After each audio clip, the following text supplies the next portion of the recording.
श्रोताओं, मेरा डॉक्टर अशोक कुमार नागर का आपको सादर प्रणाम। 18 पुराणों में स्कंद पुराण जो है ये सबसे बड़ी पुराण है। इसमें कुल 81,100 श्लोक हैं और 7 खंड हैं।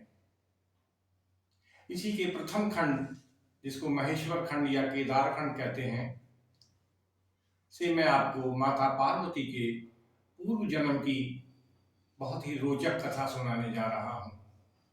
किस प्रकार माता पार्वती ने पूर्व जन्म में सती के रूप में प्रजापति दक्ष के घर में जन्म लिया। उसके पश्चात इनका भगवान शिव से विवाह हुआ और एक बार जब इनके पिता थे प्रजापति दक्ष, उन्होंने बहुत बड़े यज्ञ का आयोजन किया। सारे देवताओं को सबको बुलाया गया, लेकिन उन्होंने भगवान शिव का अपमान करने के लिए न तो सती को बुलाया और न ही भगवान शिव को बुलाया। इसके पश्चात क्रोध में आकर देवी सती ने अपने को उस हवन का जो कुंड था उसमें आहुति दे दी। तो ये बहुत ही रोचक कथा है जो बहुत सारे हमारे प्राचीन ग्रंथों में मिलती है। स्कंद पुराण में भी इसका बहुत अच्छा वर्णन है। वही कथा मैं आपको सुनाने जा रहा हूँ। आप ध्यान से सुनेंगे तो ये बहुत आपको अच्छी लगेगी। सृष्टि के आरंभ में ब्रह्मा जी ने सबसे पहले 4 कुमारों की उत्पत्ति की, सनत कुमारों की उत्पत्ति की, जिनका नाम था सनत, सनानंद, सनातन और सनत कुमार। ब्रह्मा जी की इन 4 कुमारों की उत्पत्ति करने का उद्देश्य था कि ये लोग सृष्टि की रचना आगे बढ़ाएंगे, लेकिन हुआ इसके विपरीत। ये लोग वैराग्य और ब्रह्मचर्य की इन्होंने शपथ ली और दिन रात ये आध्यात्मिक ज्ञान प्राप्त करने में लगे रहे। ब्रह्मा जी की जो आज्ञा थी उसका इन्होंने पालन नहीं किया। इसके पश्चात ब्रह्मा जी ने 10 प्रजापतियों की ऋषियों की उत्पत्ति की और उन्हीं में से एक ऋषि थे दक्ष। ये दक्ष प्रजापति इसलिए कहा जाता है इनको कि ये जो है सृष्टि का रचना करेंगे, लेकिन इनसे भी ब्रह्मा जी को कोई विशेष लाभ नहीं हुआ। सृष्टि की रचना आगे नहीं बढ़ सकी। तब ब्रह्मा जी ने मैथुनी सृष्टि की ओर ध्यान दिया और उन्होंने अपने दाएं अंग से एक पुरुष और वाम अंग से एक स्त्री की उत्पत्ति की, जिनका नाम क्रमशः मनु और शत्रुपा रखा गया। इनको स्वयंभू मनु भी कहते हैं और जो स्त्री थी उनका नाम था शत्रुपा। ब्रह्मा जी का प्रयोग जो है सफल रहा। इनके 2 पुत्र हुए, प्रियव्रत और उत्तानपाद, और 3 पुत्रियां हुई, आकुति, देवहूति और प्रसूति। प्रसूति सबसे छोटी पुत्री थी मनु और शत्रुपा की, और ब्रह्मा जी के कहने पर प्रसूति की शादी जो है वो दक्ष प्रजापति से हो गई। शादी के पश्चात प्रजापति ने भगवान शिव की जो आद्या शक्ति है उसकी बहुत कठोर उपासना की, तपस्या की, और एक दिन भगवान शिव की जो आद्या शक्ति है वो प्रकट हुई। तो दक्ष प्रजापति ने उससे प्रार्थना की कि वो उनके घर में पुत्री के रूप में जन्म ले। देवी ने कहा कि पूर्व काल में एक बार भगवान शंकर ने ये इच्छा व्यक्त की थी कि मेरी शादी जो है भगवान शिव से हो, इसलिए मैं आपके परिवार में पुत्री के रूप में जन्म लूंगी और भगवान शिव से विवाह करूंगी। लेकिन जब आपके पुण्य पूरे हो जाएंगे और मेरा और भगवान शिव का आप अपमान करेंगे तो मैं इस संसार को छोड़कर अपने स्थान पर वापस चली जाऊंगी। और यह कहकर भगवान शिव की जो आद्या शक्ति थी वो एकदम से विलुप्त हो गई, गायब हो गई। कुछ दिनों पश्चात दक्ष प्रजापति और प्रसूति के एक कन्या हुई जिसका नाम सती रखा गया। धीरे धीरे ये कन्या जो थी बड़ी होती गई और जब ये विवाह योग्य हुई तो दक्ष प्रजापति ने इसकी विवाह के लिए एक स्वयंवर का आयोजन किया। इस स्वयंवर में सभी बहुत बड़े बड़े सब लोग, देवताओं को, ऋषियों को, मुनियों को, सबको निमंत्रित किया गया, लेकिन इसमें भगवान शिव को नहीं बुलाया गया। जब देवी सती ने वरमाला हाथ में लेकर विवाह मंडप का निरीक्षण किया, देखा चारों तरफ, तो वहां देखा तो वहां भगवान शिव नहीं है। उन्होंने वो माला जो है जमीन पे फेंक दी। तभी भगवान शिव वहां प्रकट हुए और वो माला भगवान शिव के गले में पहुंच गई। और इसके पश्चात भगवान शिव जो थे फिर अंतर्ध्यान हो गए, विलुप्त हो गए। ब्रह्मा जी के समझाने पर दक्ष ने भगवान शिव को आदर के साथ बुलाया और अपनी पुत्री सती का विवाह भगवान शिव के साथ कर दिया। विवाह तो कर दिया, लेकिन वो विवाह नहीं करना चाहते थे, तो ब्रह्मा जी के कहने से उन्होंने भगवान शिव के साथ अपनी पुत्री का विवाह किया। श्रोताओं, पौराणिक काल में जो सबसे प्रसिद्ध तीर्थ स्थान था उसका नाम था नैमिषारण्य। वर्तमान में ये उत्तर प्रदेश के सीतापुर जिले में है।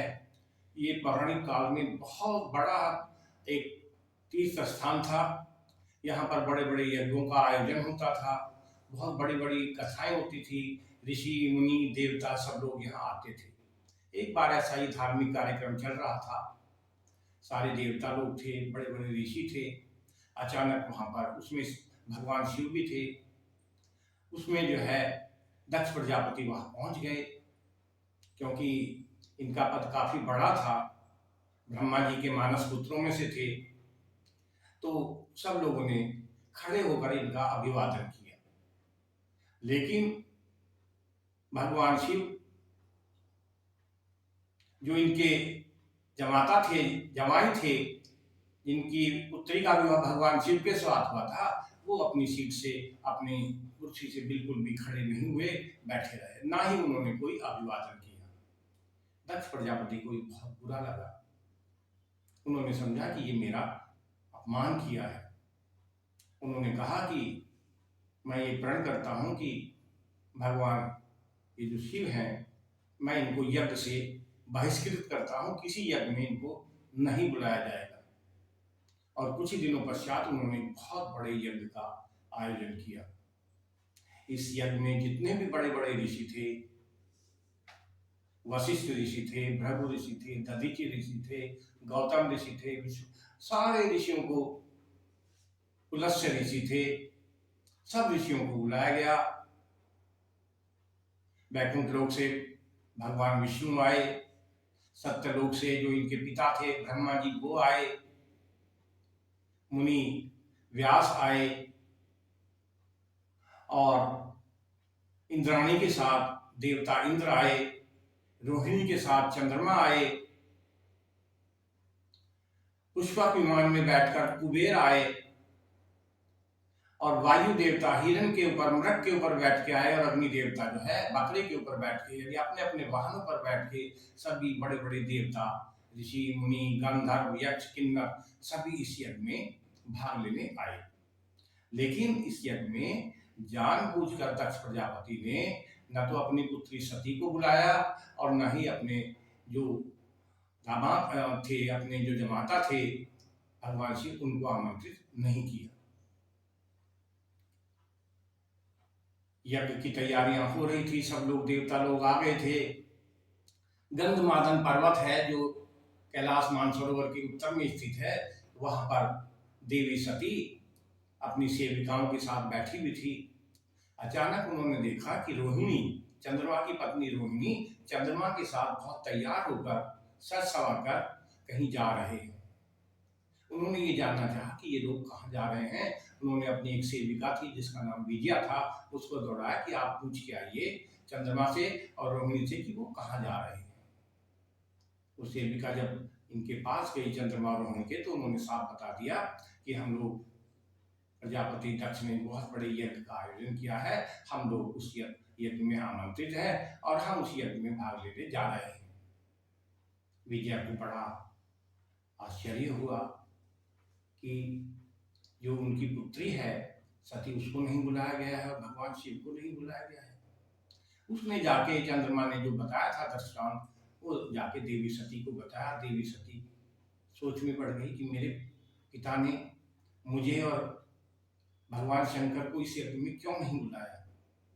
वो दौड़ी दौड़ी भगवान शिव के पास गई। भगवान शिव अपने सभी गणों के बीच में विराजमान थे। भगवान शिव ने सती को देखकर पूछा कि हे देवी, इस समय मेरे पास आने का आपका क्या प्रयोजन है।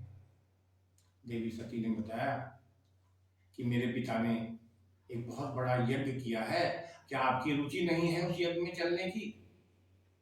आप मेरे साथ उस यज्ञ में भाग लेने चलिए।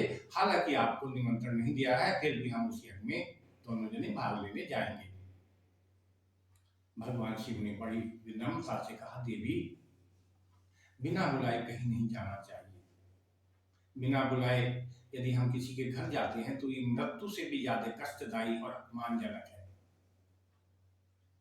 बिना बुलाए यदि इंद्र किसी के घर जाते हैं तो उनकी लघुता होती है। इसलिए मैं आपको ये सलाह दूंगा कि आप भी जो है उस यज्ञ में मत जाइए। लेकिन देवी सती ने कहा कि प्रभु, आपके बिना कोई भी मंगल कार्य पूरा नहीं हो सकता। आप के बिना तो यदि कोई मंगल कार्य होगा भी तो वो अमंगल हो जाएगा, उसमें विघ्न हो जाएगा। आपको क्यों नहीं बुलाया गया है, मैं ये कारण जानना चाहती हूँ, इसलिए मैं जो है इस यज्ञ में अवश्य जाऊंगी। भगवान शिव ने कहा, तो ठीक है, आप नंदी के ऊपर बैठ के इस यज्ञ में जाइएगा। उन्होंने बहुत सारे अपने गण जो थे और 60,000 रुद्रों की एक बहुत बड़ी फौज जो है, सेना जो है, वो देवी सती के साथ भेज दी। देवी सती वहां पहुंच गई। देखा नंदी से उतरकर चारों तरफ बहुत बड़े बड़े देवता, बड़े बड़े ऋषि मुनि, गंधर्व, यक्ष, किन्नर, सब लोग इस यज्ञ में विराजमान थे। माताजी ने तो इनकी आवभगत की, लेकिन पिताजी ने इनकी तरफ बिल्कुल ध्यान नहीं दिया। ये अपने पिता के पास गई, उनको चरण स्पर्श किए, प्रणाम किया और पूछा कि पिताजी, ये बताइए कि आपने मुझे और मेरे पति को इस यज्ञ में क्यों नहीं बुलाया, जबकि आपको ये मालूम है कि ये सारा जो चराचर संसार है ये भगवान शिव का ही भक्त है, ये सब शिव की ही कृपा है। तो आपने इतने बड़े पुरुष को, जिसके बिना कोई भी मंगल कार्य संपन्न ही नहीं हो सकता, उनको आपने इस यज्ञ में क्यों नहीं बुलाया। इसके पश्चात उन्होंने भृगु ऋषि, जो इसके मुख्य यजमान थे, उनसे कहा कि भृगु ऋषि, ये बताइए कि इसमें भगवान शिव को क्यों नहीं बुलाया गया। भगवान विष्णु के पास गई, भगवान ब्रह्मा के पास गई, सभी से उसने ये कारण जानना चाहा कि मेरे पति को और मुझे इस यज्ञ में क्यों नहीं बुलाया गया।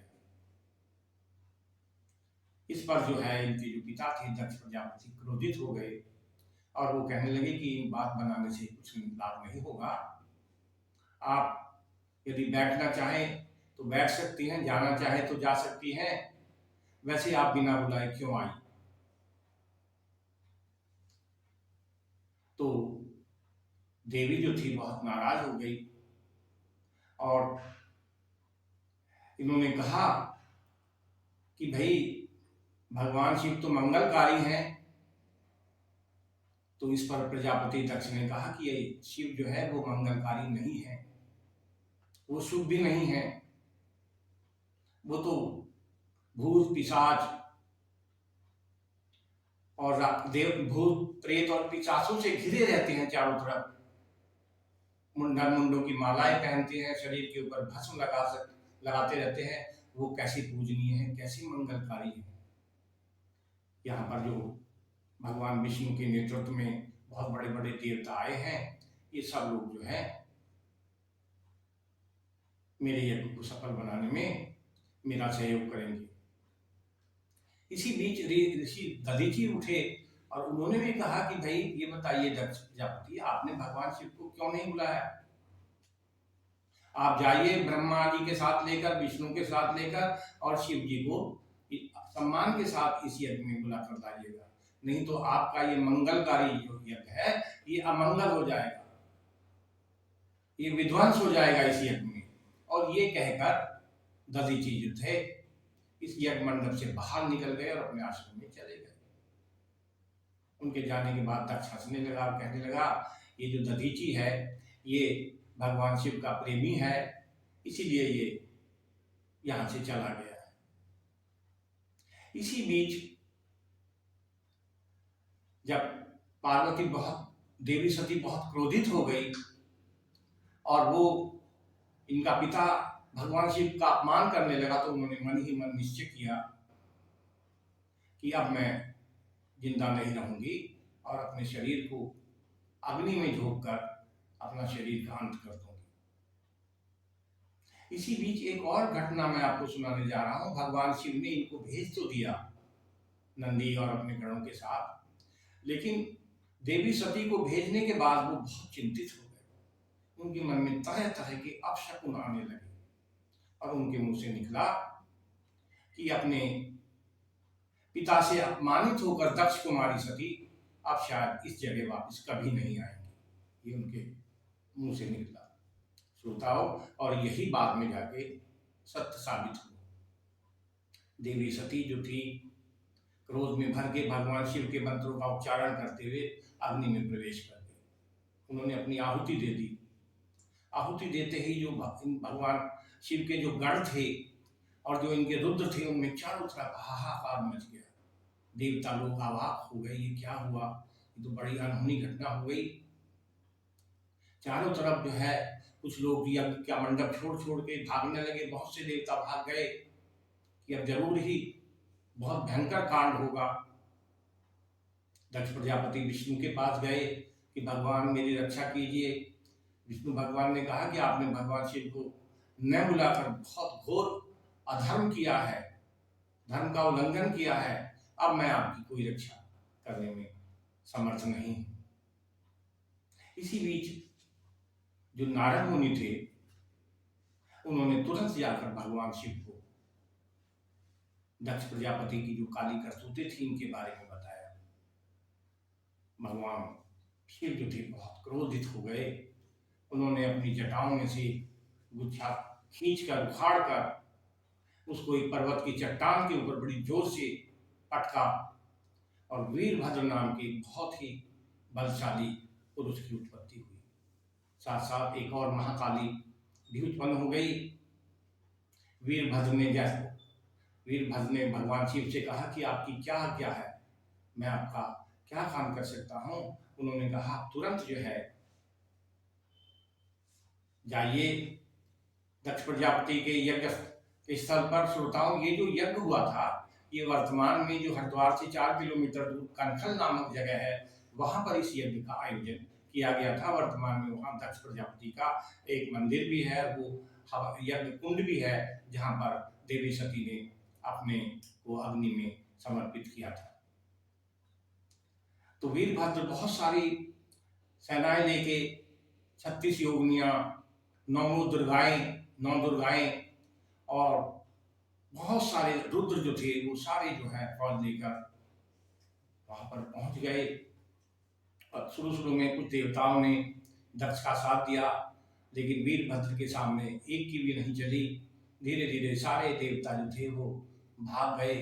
कुछ ऋषि मुनि जैसे भृगु ऋषि थे जो यजमान थे, उनके बाद दाढ़ियां खींच दी गई, वो जख्मी हो गए। और ये जो दक्ष थे ये एक अंतर्वेदी में जाकर छिप गए। वीरभद्र ने इनको ढूंढ कर इनका गला काट दिया और इनके सिर को अग्निकुंड में फेंक दिया। ब्रह्मा जी के मानस पुत्र थे।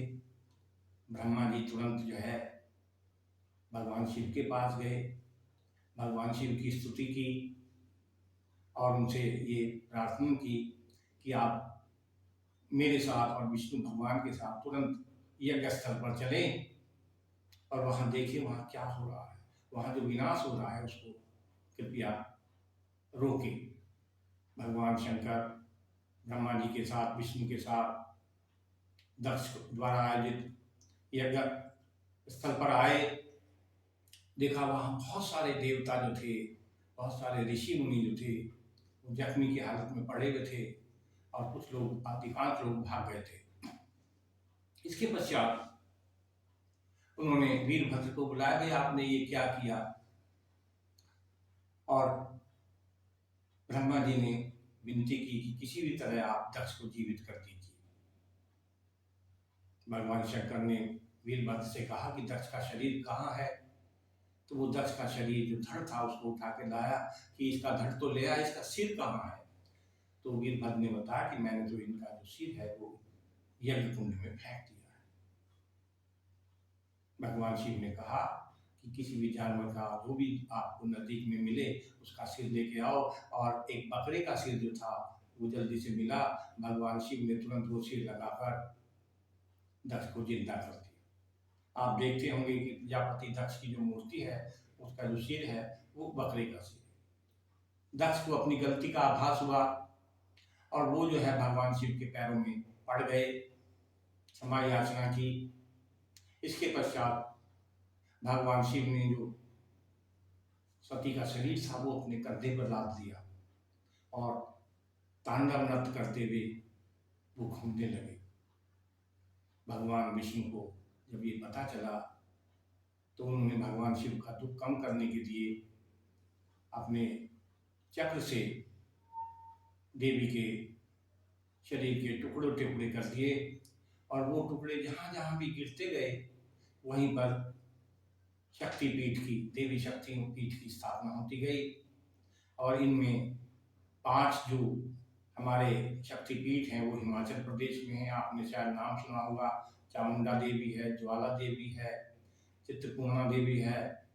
इस तरह कुल मिला के 5 हमारे शक्तिपीठ हैं। और सबसे प्रसिद्ध जो शक्तिपीठ है जहाँ देवी सती की योनि का निपात हुआ, नीलगिरी पर्वत पर कामरूप में, जो गुवाहाटी के बिल्कुल गुवाहाटी में है, वहाँ पर देवी सती की योनि का निपात हुआ और वो कामाख्या शक्तिपीठ के नाम से प्रसिद्ध है। श्रोताओं, कामाख्या शक्तिपीठ जो है तंत्र योगियों का पूरे भारत में ही नहीं, भारतीय महाद्वीप में बहुत बड़ा साधना स्थल है। यहाँ पे तांत्रिक योगी है, वो देवी सती की योनि की पूजा करते हैं और तंत्र योग के द्वारा भगवान शिव को प्राप्त करने की जो विधि है, अर्थात कुंडली जागरण से वो मूलाधार चक्र में स्थित जो कुंडली शक्ति है, भगवान शिव की पराशक्ति है, जो सुप्त अवस्था में है, उसको जागृत करते हैं। उसके बाद वो उसको मूलाधार चक्र के बाद सुषुम्ना नाड़ी के बीच में को के बाद जो ब्रह्म नाड़ी है वहां से चलाकर स्वादिष्ठान चक्र में लाते हैं, फिर वो मणिपुर चक्र में लाते हैं, फिर अनाहत चक्र में, विशुद्धि चक्र में, आज्ञा चक्र में, और इसके बाद सहस्त्रार्थ चक्र में जो हेड ऑफ द क्राउन में, जहाँ पर हमारी चोटी है वहाँ पर है 1000 कमल के दल वाला, और जहाँ परम शिव का निवास है वहाँ ले जाते हैं। तो ये एक बहुत ही हठ योग की और तंत्र योग की एक बहुत ही जटिल साधना है। तंत्र का मतलब जादू टोना नहीं है, ये भगवान शिव को प्राप्त करने की एक विधि है जिसमें कुंडली जागरण कर योगी लोग जो है सिद्धि को प्राप्त करते हैं। और जब उनको ये जो पराशक्ति है इसका भगवान शिव से मिलन हो जाता है तो योगियों के अनुसार उनको मोक्ष की प्राप्ति हो जाती है, वो जन्म मरण के बंधन से मुक्त हो जाते हैं। तो ये प्रजापति दक्ष और देवी सती की कहानी जो हमारा स्कंद पुराण है उसके पहले प्रभात खंड या केदार खंड में है। आशा है आपको ये कहानी पसंद आई होगी। आपको यदि ये कहानी पसंद आए तो मेरे चैनल को सब्सक्राइब कीजिए। आपका बहुत बहुत धन्यवाद।